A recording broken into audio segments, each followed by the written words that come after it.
Hoje, conforme prometido, aqui estou para tirar as dúvidas de vocês. Não foram muitas, ou não foram muitas sobre o assunto, os assuntos gerais, né, o que cairão na avaliação.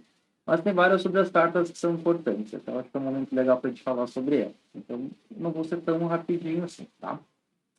Então, vamos lá. O que a gente tem como primeira dúvida aqui?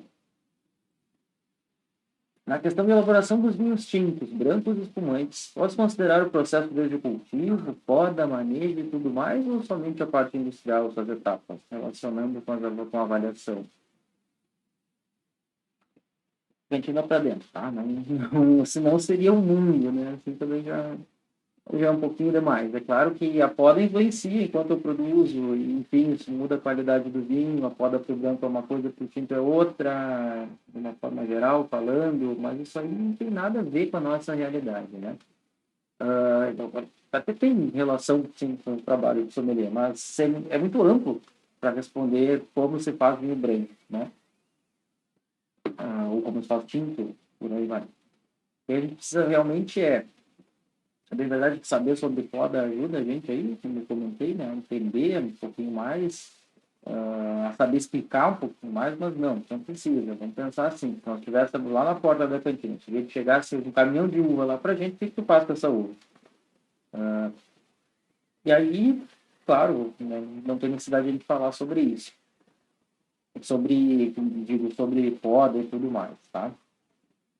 E não sei se vocês repararam, a maior parte das questões de cultivo, elas estão muito mais influenciando a nossa análise sensorial, que não fizemos prática ainda, mas elas estão muito mais voltadas a gente pensar em como é aquele vinho, nas características dele, do que propriamente em como é que eu cultivei essa uva para colher ela, para fazer um vinho. A gente está ali pegando um vinho e dizendo, olha, essa questão aqui de acidez baixa, isso é uma questão de prova, tá? Essa acidez baixa provavelmente é de um clima quente. Então, é isso aí que a gente mais vai falar sobre questões de cultivo, tá? Uh, Podem sim, não. E pode eu adicionei porque as pessoas perguntavam, né? Mas, enfim, que é uma informação importante na realidade, né? A gente não precisa saber como faz a poda. Precisa saber que talvez tenham podas menores e maiores, tem variedade que dá certo para podar baixinho, tem variedade que não dá, mas fato de não saber fazer isso, né? E você tem que ter uma ideia de que quanto mais poda, menos produz. E que, enfim, embora isso aí varie também de algumas outras questões, para lugares muito rigorosos não adianta podar demais, porque a planta vai tender a recuperar aquilo. Aí praticamente tu estimula ela a ter um crescimento muito grande. Então tem todas umas questões de equilíbrio que vai variar de lugar para lugar. Não é o trabalho de vocês. Só conseguir entender ali, quando eu digo que tem uma poda guiô, aquela que é o galhozinho novo, vamos pensar que isso não é a arminha, tá? Aqui está um esporão, aqui está um galhozinho novo, esse galhozinho eu vou pegar meu dedo aqui arqueando, tá? Enquanto, por exemplo, na poda curta, então, o seu guiô, né? Se fosse roiar, por exemplo, aqui teria um esporãozinho, esse galho é permanente. Não é tão impossível assim de lembrar disso. É importante a gente conseguir pensar sobre isso. Agora, também, assim, vamos pensar aqui na vida real, um dia que isso aparecer, claro que se alguém perguntar, seria muito bom se vocês pudessem responder. Se vocês não conseguirem responder, vocês conseguem buscar o caderninho, né? Que deveriam ter anotado, não sei se fizeram isso, e tá lá, tá? Desculpa. Não, nem atrás do caderninho, é só se botar no Google aparece a imagem. Então, não tem questão de cultivo, de poda, de manejo, a gente só quer saber exatamente, olha, eu recebi uva branca, o que eu faço com ela? Provavelmente, né, no normal dela, eu esmago, não esmago, prenso direto, tiro o mosto, clarifico, fermento em baixa temperatura, clarifico novamente, filtro, estabilizo em garrafa, ou mesmo posso levar a madeira, fermentar em madeira, amadurecer, fazer uma vodka em madeira, a, esqueci, perdi a palavra, não é evoluir, amadurecer, pronto, em madeira, depois das fermentações, é uma escolha de cada empresa. Tinto não, né? Vou desengaçar, vou esmagar, vou deixar em maceração, vou fazer a descuba, né? Separar da maceração, provavelmente faço a malolática, provavelmente vou ter que deixar ele amadurecer em carvalho, depois disso vai envelhecer em garrafa. Antes disso tudo ali, né? Entre ter acabado as fermentações e ele amadurecer, eu vou ter que fazer estabilização, né? Clarificação, estabilização, esse tipo de coisa. É esses passos que vocês têm que ter. Assim. Qual é a ordem de fazer um vinho? Tá? Que depende do tipo de vinho que é. E para o espumante, por exemplo, a variação é que basicamente a gente. Eu não estou querendo, eu não estou dizendo como é que vocês têm que responder, tá? Isso aí já está lá nas aulas, eu não vou dar aula aqui novamente. Estou dizendo só é o que vocês precisam ter em mente. E é isso aí que vocês precisariam saber. O espumante, por exemplo, muda de vinho branco, basicamente porque a uva é mais própria para isso, né? Mas a gente faz um vinho branco e depois sim faz uma segunda fermentação. Então, em garrafa, com exceção do moscatel com a fermentação única. Né? E por enquanto ainda não temos regulamentado muitas de fermentação única que não sejam moscatel. Então, está mais ou menos por esse caminho. Ah, então, essa pergunta é isso aí, tá? Te dei um caminhão de uva X, o que eu faço com ela? É divertido botar essa pergunta. A pessoa responder, né? Chora, come, mas sim, tem que fazer vinho. Outra pergunta, se sim, tá? Aquela pergunta-resposta, você sim gostaria de entender mais sobre a adição dos aditivos na elaboração de cada tipo de produto de origem vinícola. Aí já diria o filósofo Levi Fidelix, pegou pesado porque é tecnologia pura, né? E é um pouquinho complicado falar para vocês. Posso resumir e fica super abstrato, né? E sai do escopo de vocês, posso, enfim. Mas, de um modo geral, depende. Para variar, depende. Né? Depende do tipo de aditivo. SO2, por exemplo, a gente põe no começo da, da vinificação. Aí depende efetivamente qual que é o aditivo e qual que é qual que é o objetivo com ele, tá? Mas o SO2, por exemplo, lá recebeu a uva, está esmagando, já põe ela. Ou está prensando, se for o caso, já põe ela na ilha, né? O SO2. Para evitar oxidação e desenvolvimento de micro-organismos. Depois disso, a gente vai ter ali uma série de outras coisas. Pensando em aditivos e em coadjuvantes, sabe? São coisas diferentes. Aditivo fica, coadjuvante sai. De uma forma geral é isso. Ativante de fermentação, levedura selecionada. Tem um monte de coisa que não convém muita gente falar. Levedura para usar de fermentar. Clarificante, tu vai usar quando for fazer a clarificação, se é no branco. No mosto, depois no vinho, não são coisas distintas, no tinto. Vinho pronto, você vai fazer a clarificação. Clarificação para fermentativa, no caso. E o que mais? Eu não sei se convém eu falar muito mais do que isso, tá? Mas é mais ou menos isso aí que as coisas que a gente vai usar. Porque também, não, se a gente fosse ver lá, tem um montão de produtos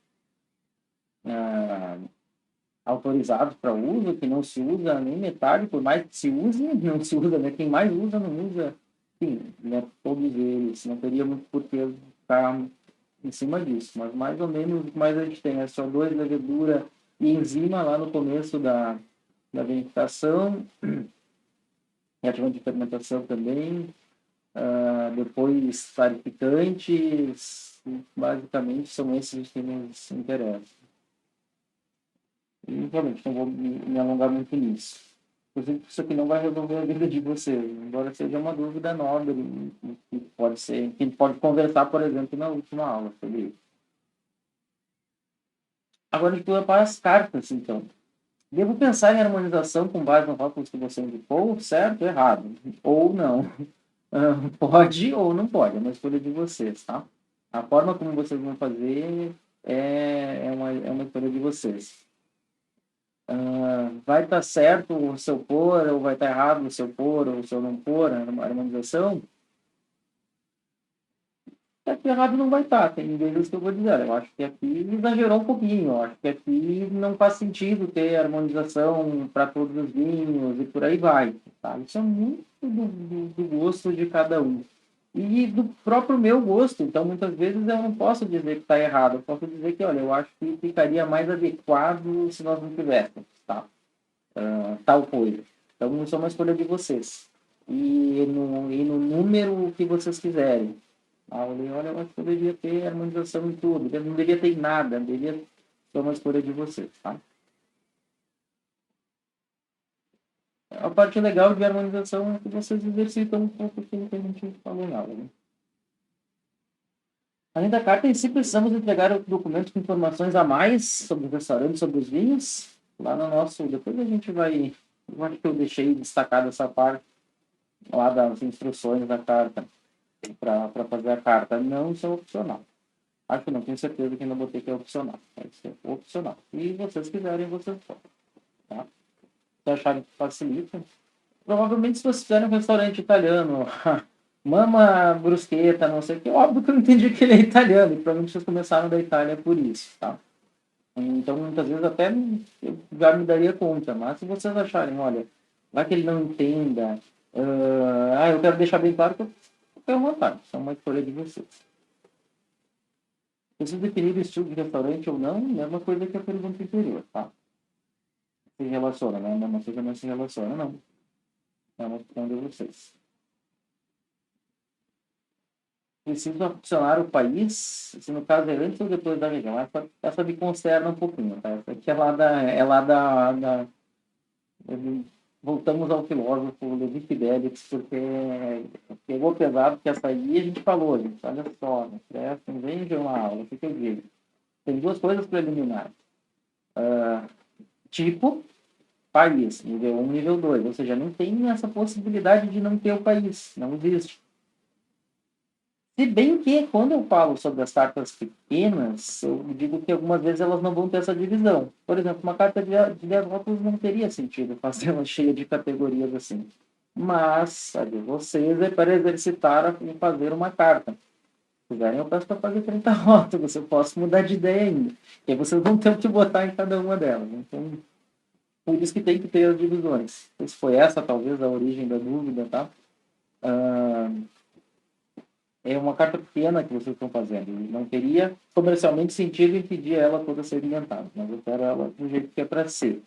Tá? Como se ela fosse uma carta de 30, 200, 400 votos, quantos fossem, para que a gente consiga entender ela. Inclusive isso, tá? Porque isso aqui é uma pergunta que a gente tem que entender onde é que ela, como é que a gente vai fazer essa carta. Lembrar que aqueles fundamentos lá, a gente divide antes, né? Divisão A, divisão B, né? Divisão A e B que parece que é uma coisa assim, né? Que é um lado ou outro. Não. Primeiro nível, a gente divide por tipo, segundo país. Isso é bem tranquilo. E eu falando isso, eu não estou nem estou entregando como faz uma carta para você. Tem muita coisa que se pode errar sabendo disso, inclusive. O que importa nesse caso é entender, por exemplo, por que vocês escolheram uma ordem de países de tal para tal e por aí vai. Muito mais do que isso aqui, tá? Mas isso aqui realmente é uma coisa que você tem que ter bem claro. Isso aqui é um conhecimento obrigatório. O resto é que os detalhes que eu vou cuidar quando eu fizer a carta. Então, ainda assim, vamos pensar que a gente tivesse essa carta de 10 votos no restaurante, não fizesse ela toda segmentada, provavelmente a gente botaria por ordem do país sem identificar. Enfim, identificar não, desculpa. Sem fazer uma categoria. E aí, na verdade, tem várias coisas que dá para fazer. Você também pode botar por ordem alfabética, ou de preço do mais alto para mais baixo para mais alto, e avisar o país entre parênteses. Como é uma carta curta, a gente tem pouca margem para se perder, né? Então, não é tão significativo isso. E também é o de menos, porque 10 vinhos é um restaurante que, né, não é exatamente aquele refino, aquela coisa toda. Isso não é incomum acontecer em bares, tá? Tenham em mente que vocês precisam fazer a organização mais lógica e mais bonitinha, de alguma forma, dentro daquilo que vocês têm para trabalhar. Pedirem para vocês fazerem uma carta de 10 vinhos em um lugar que forem trabalhar, descubra uma forma melhor de fazer isso. Às vezes fecha também, que o preço dos europeus é mais alto, acaba ficando sempre para depois, por ordem de preço, né, de cima para baixo, ou de baixo para cima sempre antes. Aí a gente não tem como fazer ela toda estruturadinha, mas vamos lembrar, tá? Eu estou falando disso por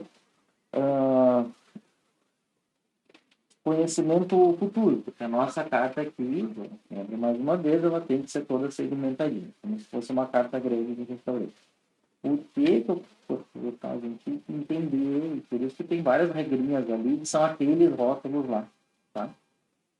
Espero que eu vou começar a pôr uma safra e um valor neles, que é mais fácil, facilita algumas coisas, mas, enfim, já vou chegar nesse ponto.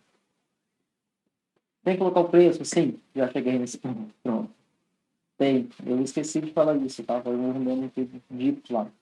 Sabe, como é que eu faço para descobrir o preço em venta? Sem grandes parâmetros, até porque eu não olho se a Almaden Cabernet Sauvignon está a 5 mil reais, isso não pode. Isso que menos importa. O que importa é onde é que ele está colocado. Se ele está por ordem alfabética, se ele está preço de cima para baixo, de baixo para cima, tá? Não faz a menor diferença. Isso não é relevante para mim.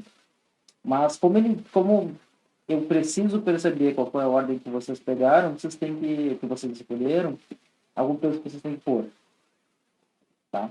Mas vou dizer para vocês, não enlouqueçam com isso. Não fiquem perdendo tempo procurando preço de vinho desse, eu nem vou olhar assim, cara crachá, esse aqui sei lá, eu já tô por 100 reais, vou lá no restaurante deles e vou comprar tudo, porque 100 reais não custa nem a rolha dele, né? Mais ou menos isso. Não quero, não é isso que eu vou fazer. Vou dizer para vocês o que eu vou olhar que ordem vocês usaram lá? Como que extraíram as informações do rótulo? Sobre safras correntes, tem que ser na data do rótulo, se você postou? Não. Eu acho que eu deixei também esse trecho mais adiante, não? Faz de conta que, por exemplo, vamos falar da Almaden de novo. A Almaden Cabernet Sauvignon 2001. Esse vinho não existe no mercado há 1 milhão de anos. Hoje tem aí, provavelmente 2020. Não precisa nem ser exato, não precisa ir lá no mercado para descobrir, não. Só imaginar que esse vinho aí, provavelmente a safra dele é mais recente. A ideia disso aqui é para descomplicar, não para complicar. Porque, eventualmente, vocês vêm com um olhar e pensar, mas isso aqui é mais velho, não deve valer, mas não deve valer nada, esquece. Só pra gente... Por isso que eu vou começar eu pôr uma safra e um valor para eles. Foi uma coisa que me veio hoje, assim, né? Depois de 10 anos com essa lista na mão. É que nem sempre isso acontece, isso não acontecia nunca. E hoje aconteceu, a gente vai pensar, se eu dissesse para eles uma safra e um valor, facilitaria um pouco, ao menos um valor, assim, que eu invente, né? Custo, porque eu também não sei o preço de custo, que é uma outra coisa, do que eu não fiz, já pensei em fazer isso, porque eu não sei o preço de custo. Eu não compro PJ, né, para descobrir. E não ia adiantar nada eu tentar me esforçar ali. Mas eu vou inventar um preço qualquer e vou dizer, esse é o custo para o restaurante. Aí vocês podem botar a margem que quiser, mas eu não vou, volto a dizer, eu não vou avaliar a margem, nem nessa vez, até porque eu não vou saber nem qual foi o preço base, e provavelmente nem nas próximas, tá? Não faz sentido e vocês não tiveram materiais de custos ainda. Quando vocês talvez poderiam pegar essa mesma carta e brincar de precificar. Então, tá. Safras correntes, eu quero dizer, não se preocupem com isso, mas um vinho comum ali, um vinho, comum não é uma palavra boa, mas um vinho de consumo normal, aí, da prateleira do supermercado, provavelmente não é um vinho que vai ter 10 anos, 20 anos, é um vinho que vai ter ali 3 ou 4 anos. É só isso, vocês enlouquecerem pensando em safra. Poderia aumentar o prazo de entrega? Poderia, mas não vou não. Já estava nos planos passar para a segunda, estrategicamente por quê? Porque sexta eu tenho que elas corrigidas para a gente conversar sobre elas, é importante, sim. A avaliação não é uma coisa que a gente entrega para ter nota, é uma coisa que a gente entrega para entender o que aconteceu, né? O que fez, o que não fez. E tem um fim de semana no meio. O fim de semana é sempre como é que é o respiro do estudante, não para não estudar, mas para ter tempo para fazer o que não fez. Né? E assim é comigo também. Eu adoro quando os trabalhos não são assim, quando o prazo é sexta e muda para segunda, porque a gente pode usar esse tempo para isso. Tá? Mas tem um detalhe, eu não vou corrigir nada no fim de semana. Ah, mas quer que a gente faça no fim de semana e você não vai corrigir? Claro, porque é um trabalho, você estuda. Inclusive, enquanto vocês estiverem estudando para isso, eu vou estar estudando para as minhas coisas, tá, gente? Inclusive. E é por isso que eu acho que é sempre bom, assim, né? Da ótica de estudante, não na ótica de professor. Ter um fim de semana ali para a gente decidir se não quer fazer e quer correr de madrugada no domingo, ou se a gente quer aproveitar para fazer com calma, podendo domingo, talvez, tá? Então, segunda-feira. Detalhe, quem já tem, não enrola. Entrega logo, porque quase não vai fazer diferença para quem já tem, provavelmente. Tá? Às vezes a gente acaba se enrolando, pior é. Segunda-feira, pode ser qualquer horário, segunda. Estou pensando em meio-dia, mas enquanto eu posso receber, enfim, qualquer hora do dia de segunda. E eu também não tenho, eu preciso de um tempo, e não é um tempo tão pequeno para corrigir elas, tá?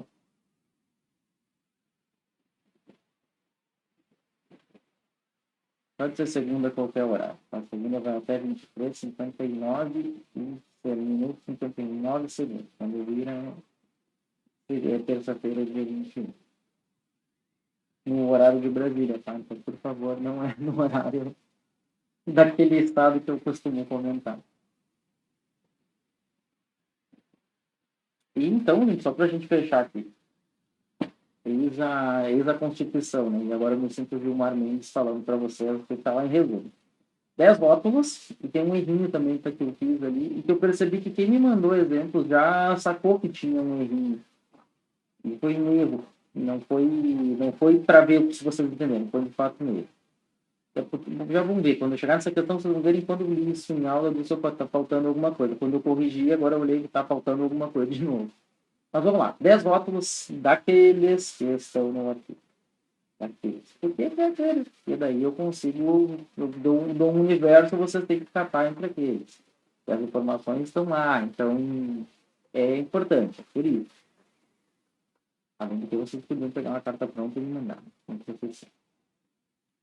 E lembrem-se que são 10, não são 11, nem 12, nem 20.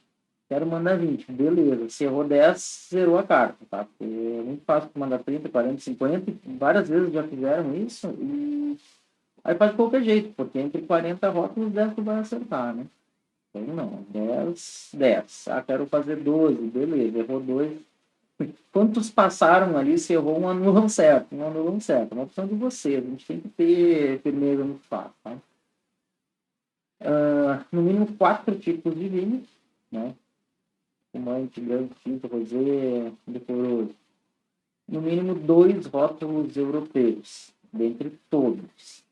Aqui está o erro, tá? No mínimo dentro dos vinhos de mesa. O erro foi que deveria ser dentro de um dos, não dentro dos. Ou seja, uma dessas categorias, branco, tinto, rosé, vocês têm que pôr 2 rótulos de uma mesma nacionalidade. Tá? O meu senso de estética não gostou daquele ponto que tem na segunda linha. Foi tirado de todos os outros e passou, não gostei. Mas volta aí. Eu estava dizendo para vocês. Então, um desses tem que ter 2 rótulos da mesma nacionalidade. Tá? O branco, o tinto, o rosé. Poderia ser um instrumento, eu achei que estava mais fácil desse jeito. Na verdade, não estava mais fácil. Aí já tem motivos que eu não posso falar, porque eles fazem um pouco do trabalho de você. É por isso que eu errei, inclusive, isso aqui. Então, dentro de um dos vinhos de mesa, vocês têm que ter duas nacionalidades. 2 da mesma nacionalidade. Então, vamos ver ali, branco, tenho que ter 2 brancos da Itália. 2 brancos da Argentina, 2 brancos de onde for, tá? Desde que tem, mas tem que ter 2. Pode ser tinto, pode ser, tá vendo? Tem que ter 2. Tem uma dessas, não tem. É porque vocês não vão encontrar em tudo. E o spoiler é que não vão. Por isso que hoje, quando eu li de novo, eu disse, opa, uma coisa errada aqui. Motivação da carta e forma de organização opcional. Falamos já, foi a opção de vocês. E eu vou avaliar a coerência do que vocês fizeram e o formato do que vocês fizeram.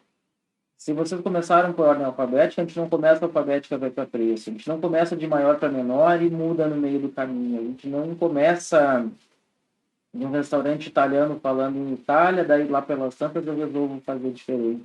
Então, sigam uma coerência daquilo que a gente falou, da ordem de países que foram impor, da ordem de, de chamada ali, de qual vinho vem antes que outro, por aí vai. Escolham uma daquelas formas, tá? Revejam aquela aula com calma se vocês acharam que é necessário. Eu falo ali, primeira divisão, tipo, segunda países, depois como é que eu ponho a ordem dos países, quais são os porquês que eu posso fazer isso, depois como é que eu ponho a ordem dos vinhos.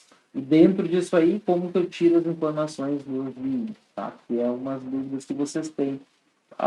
Dos modelos que eu vi que me mandaram, tinha coisas bem evoluidinhas, tá? Até. Mas aí eu vou responder uma a uma. O que eu quero, só não sei quando, porque tá, né, tá um pouco complicado de tempo. O que eu queria que vocês percebessem, assim, não, cuidem para não segmentar informações dentro de um nome demais, tá? Não precisa de tracinho em tudo. Aurora, traço, reserva, traço 99, traço, não sei o que, traço de um horror, tá? Arranquem esse traço. O traço ele vai aparecer lá, por exemplo, para dizer uma informação adicional, provavelmente. Traço 93 pontos, Robert Parker. Traço, por exemplo, quando é no Barolo no Piemonte, e nem todo mundo sabe disso, aí o Barolo tracinho lá no fundo do Piemonte. Então não enchem de traço as coisas, tá? Que é ruim de ler. É estético, não é uma questão de certo e errado. Você olhar e dizer, pô, mas tá aqui tanto traço. Tá aqui esse negócio, parece um, sei lá, eu me chamava aquele jogo da porca, né? Algumas coisas são claramente estéticas. Olhem e vejam, não preciso por isso, eu preciso fazer dessa forma. A mesma coisa não aconteceu até agora. Nunca faria uma carta dizendo produtor, dois pontos, fulano, linha, dois pontos, tá. Nunca, gente. Pensem em vocês lendo isso. Eu só falei uma palavra bonita, mas pensa que porcaria que é ler uma carta assim. Tem que ter fluidez na carta, tá? Tem que olhar e tem que. Isso é um pouco de sensibilidade, né? Não tem. Você não vai pegar um livro lá e dizer, não. Tá? É olhar assim, tá, isso tá bom de ler, isso tá agradável, tá esteticamente bom. E é basicamente isso que eu tinha para hoje. E não sei, deve fazer ali uns bons minutos que eu estou conversando. Para variar, não sei falar, mas eu espero que vocês consigam, enfim, aproveitar o que eu comentei e consigam, olha, eu estou meio quase deitado aqui na cadeira, e, enfim, façam a carta da melhor forma possível, tá? Me mandem, quem quiser que eu dê uma olhada, me mandem, mas eu não respondo na hora, né, gente? Eu tenho várias outras coisas, tem uma ordem de prioridade que eu tenho para fazer, assim, eu não consigo. O horário real que a gente tem para isso é segunda-feira, das 17 às 19. E fora dele eu não consigo, né? Eu tenho que fazer numa ordem possível para mim. Até porque eu não tenho obrigação, efetivamente. Não é uma questão de obrigação, não é o que eu estou dizendo. A gente realmente não dou conta de fazer assim, delivery, né? Chama e tá aí, né? Porque nem sempre eu consigo ser tão rápido assim, mas escrevam e lá eu vejo, lá eu tenho que responder. É isso. Bom trabalho, boa avaliação, né? Veremos, embora a gente vá se ver em outra disciplina, a gente sabe que nessa avaliação que a gente vai receber. Então é isso. Até mais.